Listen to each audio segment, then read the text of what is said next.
शुक्रवार का दिन।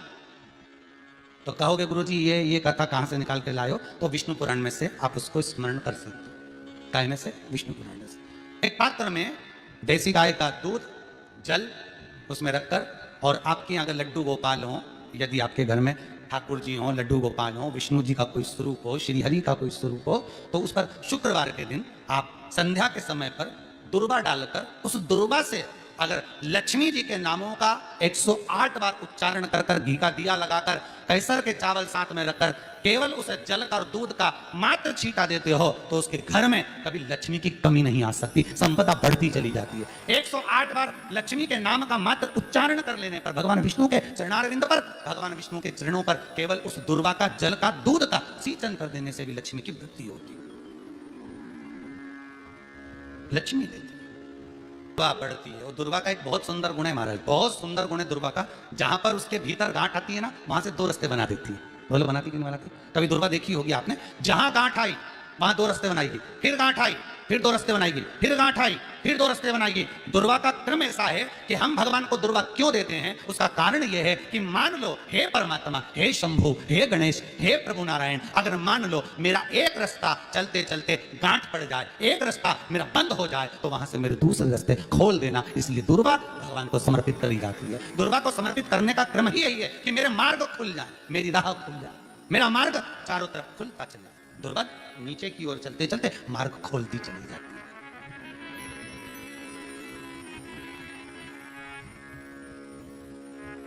अमृत है ये, इसलिए नष्ट नहीं होती।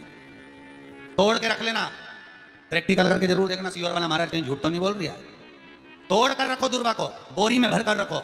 4 साल 6 महीने 8 महीने बाद सूख जाए, बेकार हो जाए, उसके बाद भी उसको खेत में, बगीचे में कहीं ले जाकर पटक देना, 8-15 दिन पानी देना। देखो फिर वापस वही हरी की हरी होना, वही कहीं ना कहीं से स्फुटित होते फिर आगे बढ़ना चालू कर देगी। उसका तत्व है अमृत, वो अमर है, मरती नहीं, फिर चालू हो जाती। शिव कहते हैं यही अमरता है, यही अमरता है कि दुख आया तो मरने की नहीं सोचना। तकलीफ आई, कष्ट आया, रोग आया, बीमारी आई, थोड़ा सा तकलीफ आ गई, थोड़ी बीमारी आ गई, थोड़ा दुख आ गया, तो ये मत सोचना मैं मरना है। नहीं नहीं नहीं, अभी तो और जीना है।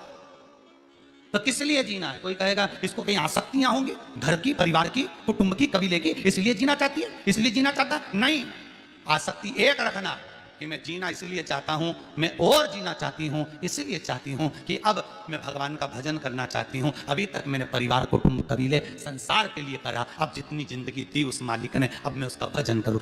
दुर्वा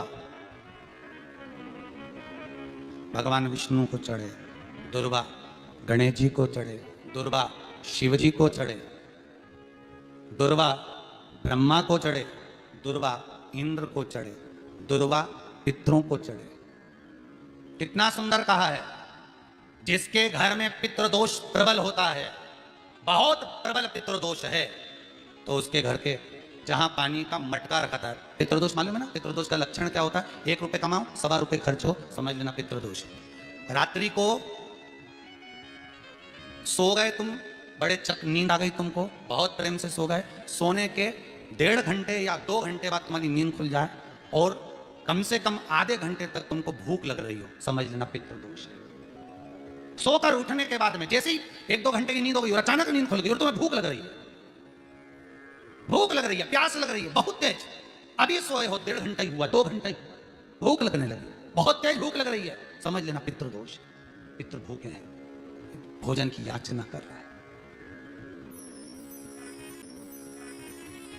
भोजन की याचना। सोने के बाद तत्काल नींद खुले 2 घंटे के बाद भूख लगे, उसका भी एक समय बताया है महाराज ब्रह्मवर्ता पुराण के अंतर्गत कि रात्रि को सोने के बाद में 1 घंटे की नींद हो जाए और उसके बाद में 2 घंटे के अंदर वापस नींद खुल जाए और भूख लगने लगे, तो समझ लो पितर भूखे हैं, भोजन मांग रहे, अन्न मांग रहे, पितृदोष है।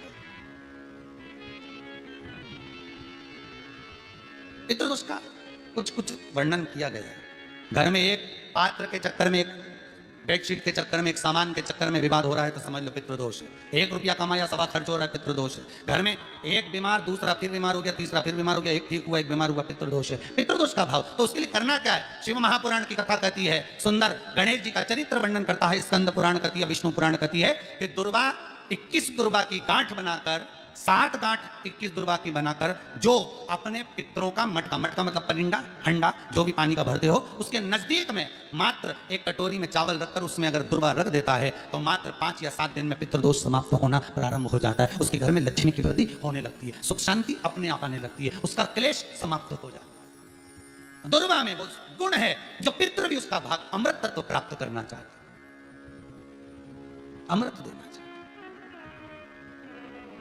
और सरल भाषा में समझिए, जिसकी फैक्ट्री नहीं चल रही हो, फैक्ट्री में बार बार कुछ तकलीफ आ रही हो, गाड़ियां नहीं चल रही हो, 4 व्हीलर गाड़ियां ले रखी है, कभी ट्रक गड़बड़ हो रहा है, कभी ट्रक में ये हो रहा है, कभी गाड़ी में ये हो रहा है, कभी बस में ये हो रहा है, बस एक काम करना है, दुर्वा का थोड़ा सा भाग लेकर पानी के लोटे में उसको डालकर 5 अक्षत के दाने उसको पटक कर उस गाड़ी के अंदर उस कलश को रख दो, बस आधे घंटे के लिए, और उस पानी को चक्के के चारों तरफ डालते डालते जाइए दुर्वा के साथ में, तकलीफ नहीं देगा। फैक्ट्री का भी यही प्रमाण है। दुर्वा में वो अमृत तत्व छुपा है जिसका सुख आनंद दे जाता है, आनंद। शिव पुराण कह रही है महाराज, दुर्वा का एक नाम और है, उसका नाम है अमृत जन्मा। क्या नाम है? अमृत जन्म। दुर्वा का एक नाम और है, मारवाड़ी लोग इसको ध्रुव भी बोलते हैं, ध्रुव बोलते हैं। दुर्वा का बहुत सुख, शंकर भगवान गौ माता दूध की धार लगाती है, इसलिए दुर्वा का दूध से बड़ा मिलन है, बड़ा आनंद है, बड़ा बड़ा सुख है। कोई भी ग्रह अनुकूल नहीं है, सब बेकार चल रहे हो, सब प्रतिकूल चल रहे हो, दूध के पात्र में दुर्वा डाल लो, पीपल के वृक्ष के नीचे चढ़ा कर आओ, राहु केतु शुक्र शनि जो भी गड़बड़ है सब सुधरना चालू हो जाए। दुर्वा का वो, जिस नदी में स्नान करो तीर्थ में जाकर, उस नदी के पास में कोई बगीचा लगा हो, वहां की दुर्वा को तोड़कर स्नान करते समय नदी में मात्र विसर्जन कर देने पर पितरों को पिंड पहुंच जाता है। मात्र उस दुर्वा का विसर्जन कर देने पर पितरों को पिंड का भाग मिल जाता है। अभी ना तो तुम्हारे पास में आटा है, ना तुम्हारे पास में चावल है, ना तुम्हारे पास में पिंड है, ना कोई तुम्हें संकल्प छुड़ा रहा है, ना कोई तुम्हारे पास में वस्तु है, उसके बाद भी पितरों को भाग मिल रहा है। काय से? केवल एक दुर्वा के तत्व से। स्नान करने से पहले पवित्र नदी में, गंगा, यमुना, नर्मदा, सरयू आदि किसी पवित्र नदी में आप स्नान कर रहे हो, वहां के बगीचे में घूमकर आप जाते तो पैदल ही नहाने जाते हो, तो घाट के आसपास में कोई बगीचा, वहां की दुर्वा तोड़ ली, एक दुर्वा नहाने से पहले अपने पूर्वजों पितरों के नाम से नदी में छोड़ दी। फूल तो छोड़ते ही हो, दिया भी छोड़ते हो, बस एक ही चीज नहीं छोड़ते, वो दुर्वा। और वो ही काम की, वही काम की। तुम कुछ छोड़ो ना छोड़ो, एक दुर्वा का छोड़ दिया, पितरों के लिए सुख प्रदान कर दिया। शिव पुराण कह रही है महाराज, देवताओं को अमृत कितनी बार मिला? एक बार। दुर्वा को अमृत कितनी बार मिला? जम के बोलिए, 5 बार। कार्य सिद्धि के लिए 5 दुर्वा गणेश जी को चढ़ाई जाती है, आज भी नियम है।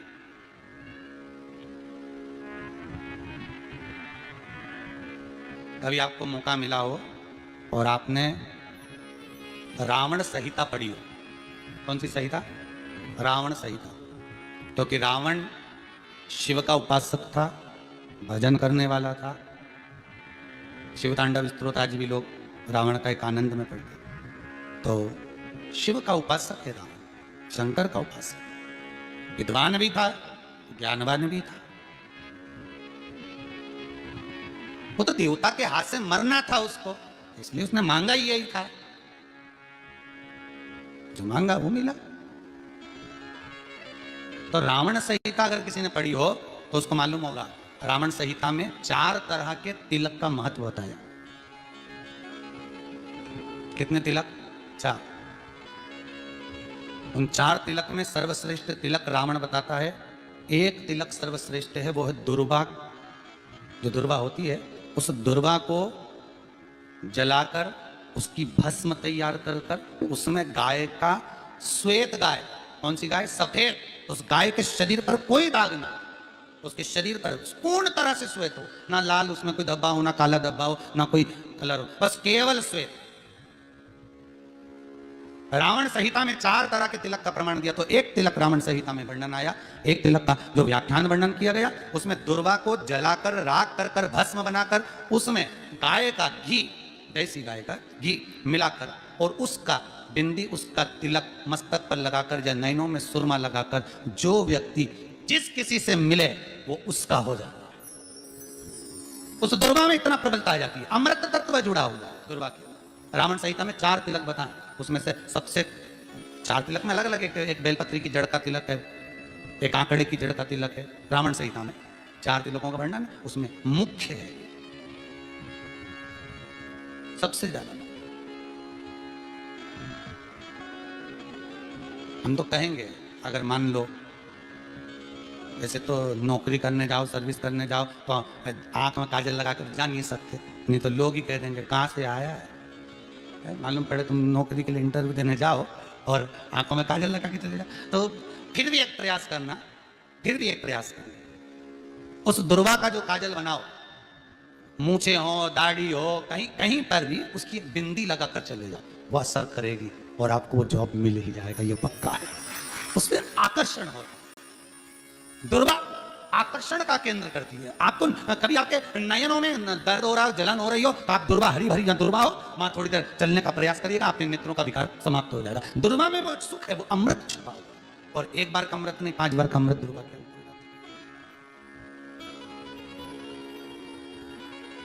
कौन से देवता हैं जिनके ऊपर दुर्वा का जल दूध में मिला हुआ छीटा जाए, श्वेत गाय के? देखो दूध का प्रमाण बार बार दुर्वा के साथ आया, उसका कारण क्या है? क्या कारण हो सकता है उसका? उसका एक कारण है, समुद्र मंथन के समय पर सबसे पहले कुछ निकला था, तो समुद्र मंथन में सबसे पहले निकली थी गौ माता, निकली थी। क्या निकली थी? गाय। सबसे पहले निकली थी गाय। और कितनी गाय निकली थी? 5। पहली नंदा, दूसरी सुभद्रा, तीसरी सुरभि, चौथी सुशीला, 5वीं बहुला। ये 5 गाय समुद्र मंथन में निकली। अब समुद्र मंथन में जब गौ माता निकली तो 33.5 कोटि देवता मंथन में जो लगे हुए थे, उन मंथन को करते करते देवता थक चुके थे, सारे देवता थक चुके थे। बहुला सुरभि और सुशीला से बोली, सुभद्रा से बोली, नंदा से बोली, अपना काम है, एक काम करो, अपन आप रूप दूध की धार बहाना प्रारंभ करो, अपने आप दूध की धार हम पृथ्वीलोक में हम भेजें इन देवताओं के लिए, तो देवताओं को अमृत तत्व मिलेगा, आनंद होगा। और गौ माता ने ऊपर खड़े होकर जो दूध बहाना प्रारंभ करा, वो देवताओं के मुख में आधा तो गया और आधा दूध समुद्र पर जब गिरा, और जो मंथन चल रहा था उस मंथन के चलते, कभी दूध का दही का मंथन करना तो क्या निकल कर आएगा? मक्खन आ जाएगा। वो मक्खन तेड़ता हुआ समुद्र की लहर से दुर्वा पर जा पड़ा। इसलिए आज भी दुर्वा के साथ में गौ माता के दूध का बड़ा प्रमाण, वो भी देसी गाय, जर्सी नहीं, विदेशी नहीं, देसी गाय। और देसी गाय का दूध का बड़ा बड़ा प्रमाण है। हम कई बार कथाओं में कहते हैं, जैसा खाया अन्न, बोलते जाओ, वैसा हो गया मन, जैसा पिया पानी वैसी हो गई वाणी, और जैसा पिया दूध वैसी बन गई बुद्धि। बुद्धि कैसे बनी है? दूध से बनी। डब्बे का दूध पियोगे तो डब्बे हो जाओगे, थैली का दूध पियोगे तो थैली, बोतल का दूध पियोगे तो बोतल। दूध का बड़ा असर।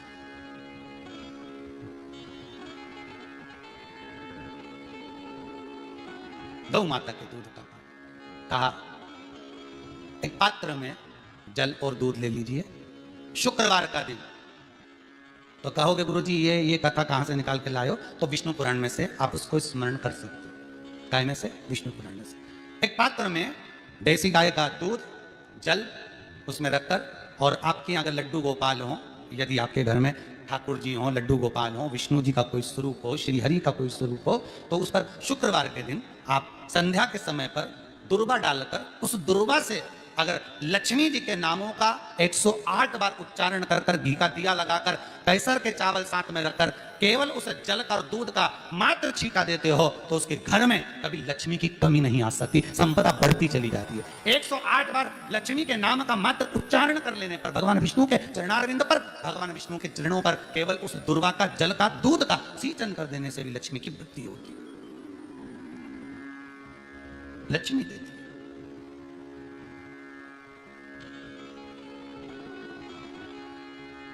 दुर्वा बढ़ती है। और दुर्वा का एक बहुत सुंदर गुण है महाराज, बहुत सुंदर गुण है दुर्वा का। जहां पर उसके भीतर गांठ आती है ना, वहां से 2 रास्ते बना देती है। बोलो बनाती कि नहीं बनाती? कभी दुर्गा देखी होगी आपने? जहां गांठ आई वहां दो रास्ते बनाएगी, फिर गांठ आई फिर दो रास्ते बनाएगी, फिर गांठ आई फिर दो रास्ते बनाएगी। दुर्गा का क्रम ऐसा है कि हम भगवान को दुर्गा क्यों देते हैं, उसका कारण यह है कि मान लो हे परमात्मा, हे शंभु, हे गणेश, हे प्रभु नारायण, अगर मान लो मेरा एक रास्ता चलते चलते गांठ पड़ जाए, एक रास्ता मेरा बंद हो जाए, तो वहां से मेरे दूसरे रास्ते खोल देना। इसलिए दुर्गा भगवान को समर्पित करी जाती है। दुर्गा को समर्पित करने का क्रम ही यही है कि मेरे मार्ग खुल जाए, मेरी राह खुल जाए, मेरा मार्ग चारों तरफ खुलता चला। दुर्गा नीचे की ओर चलते चलते मार्ग खोलती चली जाती।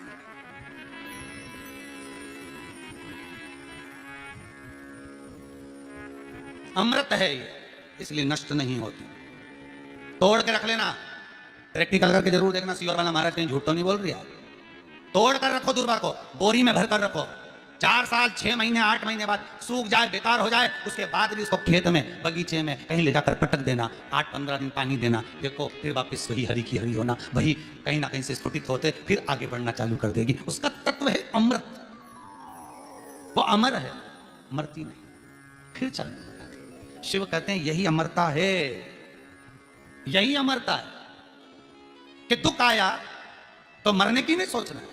तकलीफ आई, कष्ट आया, रोग आया, बीमारी आई, थोड़ा सा तकलीफ आ गई, थोड़ी बीमारी आ गई, थोड़ा दुख आ गया, तो ये मत सोचना मैं मरना है। नहीं नहीं नहीं, अभी तो और जीना है। आया दरवाजे तक रोग, आया दरवाजे तक बीमारी, आया दुख दरवाजे तक, दुख क्यों ना आएगा? हमारे पूर्व का कर्म है तो दुख तो मिलना ही है। कोई महाराज जी तुमसे कहते कि तुम्हें दुख ही नहीं आएगा, मैं बैठा हूं, तो महाराज जी से कहते हैं तुम्हारा चरण कहाँ है मैं बता दो, क्योंकि दुख तो आएगा। जैसी करनी वैसी है। जो पूर्व में कर कर आए हो, भले आज तुम किसी को दुख नहीं दे रहे, भले आज तुम किसी को तकलीफ नहीं दे रहे, पर पूर्व का कर कर आए हो वो तो भोगना पड़ेगा। 2 कारणों से मनुष्य का शरीर मिलता है, एक कर्म का भोग भोगने के लिए, दूसरा भगवान का भजन करने के लिए। भजन भी करो और दुख भी भोगो। जो मिला है किस्मत में बड़े प्रेम से मिला, ना जाने क्यों मिला इतना दुख, उसका कारण होगा। वो कारण को ढूंढना बाद में, अपने को ढूंढने की जरूरत भी क्या? अपन तो भजन करो, भजन करोगे तो दुख कटेगा। मंदिर जाने से दुख नहीं कट रहा। दुख कैसे कट रहा है? मंत्र जपने से, नाम जपने से, राम कहने से, कृष्ण कहने से, शिव कहने से, भवानी कहने से। मंत्र जितना जपोगे उतना दुख कटता चले जाएगा, उतना दुख कटेगा। भोला सब दुख काटो हमारा, ओ भोला सब दुख काटो हमारा। शिव शंकर जपूं तेरी माला। भोला, जैसे व्यक्ति का कोई काम नहीं हो रहा, बहुत दिन से लगे, बहुत समय से लगे, ये काम हो ही नहीं रहा, तो शंकर जी का नाम को उल्टा कर कर जपना चालू कर दो। नमः शिवाय ओम। तो आपको लगे कि आपके घर में शांति बिल्कुल नहीं है, क्लेश बहुत ज्यादा है, बहुत ज्यादा तकलीफ, हमारे घर में कुछ न कुछ जरा सी बात पर विवाद होता ही है, तो प्रयास करिएगा कि आप काली तिल थोड़ी सी, एक काली मिर्ची और 7 लौंग, क्या क्या तिल चीजें हैं, काली तिल, काली मिर्ची, 7 लौंग, केवल ये हथेली में रखकर अपना नाम और गोत्र बोलकर अपने दरवाजे से बाहर निकलकर किसी भी शंकर के मंदिर को समर्पित करिए। शिव पे नहीं चढ़ाने दें तो शंकर की चौखट रहे। महाराज घर में कभी क्लेश नहीं होगा, बिल्कुल शांति, सहजता, प्रेम आपस।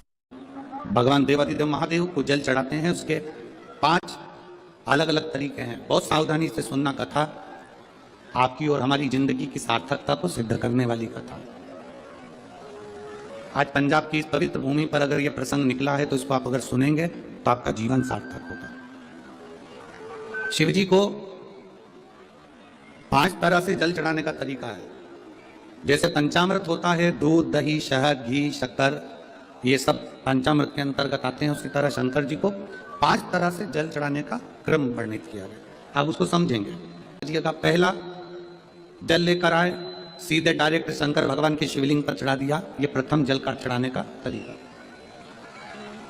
दूसरा, जहां से पानी बहकर जाता है, जहां से जल बहकर जा रहा है, उसके ठीक विपरीत जल उत्तर में जा रहा है, आप दक्षिण में खड़े होंगे और दक्षिण में खड़े होकर उत्तर की ओर मुख करेंगे और शिव जी को जल समर्पित करेंगे। यह रोग मुक्ति करने वाला है और हमारे रोग पर हमें विजय प्रदान करने वाला है। ये जल चढ़ाने का। एक सीधे मंदिर में गए, लोटा भरकर जल उठाया, शिव जी को चढ़ा दिया। दूसरा जल, जहां से पानी बहता है, शिव जी का चढ़ा हुआ जल जहां से बहकर जाता है, उसके ठीक विपरीत में शिव जी का जल इधर जा रहा है, तो तुम यहां खड़े हो, तुम यहां बैठो, यहां मत बैठना, यहां मत बैठना, इधर बैठो। अगर रोग का निवारण है, यहां बैठो। तीसरा, अशोक सुंदरी से जल चढ़ाते चढ़ाते शिवलिंग तक लेकर जाना और शंकर भगवान के शिवलिंग पर पूर्ण जल समर्पित करना। ये तीसरा तरीका, ये कार्य की सिद्धता के लिए। हम जब किसी से आस न लगाकर परमात्मा से विनती करते हैं, तो वो विनती करने का तरीका। तीसरा। चौथा, शिव जी पे चढ़ा हुआ जल 5 जगह पर समर्पित करना। गणेश जी, कार्तिकेय, अशोक सुंदरी, शिवलिंग और जलाधारी। ये चौथा क्रम है। जब जिस नारी का, जैसे मेरा नाम मोनिका है, मेरे पति का नाम संजय सिंह है, मैं दिल्ली स्वरूप नगर की निवासी हूँ, मेरा फोन नंबर ये है। कहीं बैठी है? मैं बाबू को लाए हैं क्या? नहीं लाए? ठीक है, मैं प्रणाम करने के लिए लाई हूँ। गुरुदेव, बाबा बाबा बैठिए बहन। शिव तत्व, एक जल चढ़ाने का तरीका, शिव जी को हम जो जल चढ़ाते हैं उसका एक तरीका भी हमारी जिंदगी में अगर हमने उसको स्मरण में रख लिया, तो हमारी कार्य की सिद्धता को सिद्ध कर देता, हमें सफलता की ओर लेकर चले जाता है।